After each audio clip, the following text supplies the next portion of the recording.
Meteoritul. Înaintând cu o viteză constantă prin spațiul cosmic, meteoritul se apropia de Terra cu intenția clară de a provoca o nouă eră glaciară.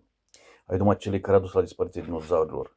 Oamenii de știință de la NASA știau de această amenințare iminentă, dar țineau totul secret pentru a nu speria publicul ignorant.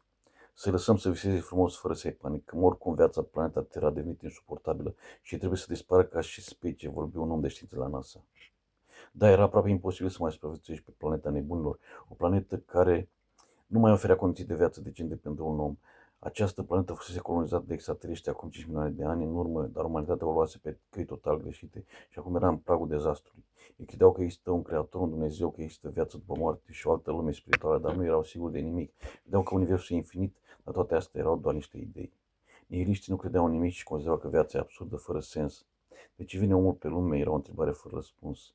Într-o observație atentă am ajuns la concluzia că oamenii trăiesc ascultând de instincte care, dacă nu reușesc să și le satisfacă,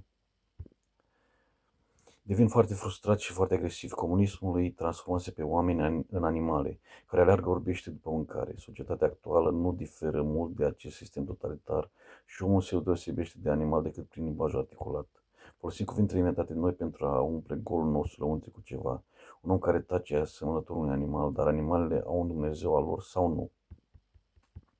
De la începutul lumii și până acum oamenii au trăit într-o minciună, într-o iluzie. Big Bang-ul a însemnat începutul vieții, o viață iluzorie și coșmarescă, o viață care nu e adevărata existență, ci doar amăgire. Noi dincolo nu trebuie că odată cu nave spațiale călătorim prin univers, ea este o lume spirituală spre care va merge sufletul după moarte. Împărăția celor e în voi, așa cum a spus Iisus.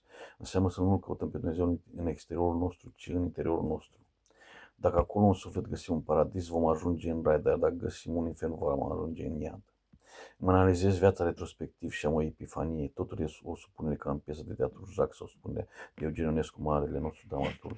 Din copilărie și până în ultima zi a existenței noastre, noi ne supunem sau suntem supuși de către o societate fără suflet și fără inimă. Ești obligat să mergi la școală pentru a merita strachina cu mâncare și banii de buzunar pe care ți dau părinții. Ești obligat să faci armata, care nici măcar nu mai este obligatorie. Ești obligat să faci o facultate sau un loc de muncă să te căsătorești. Rebelul nesupusul devine automat un ratat și este izolat de către societate sau se autoizolează.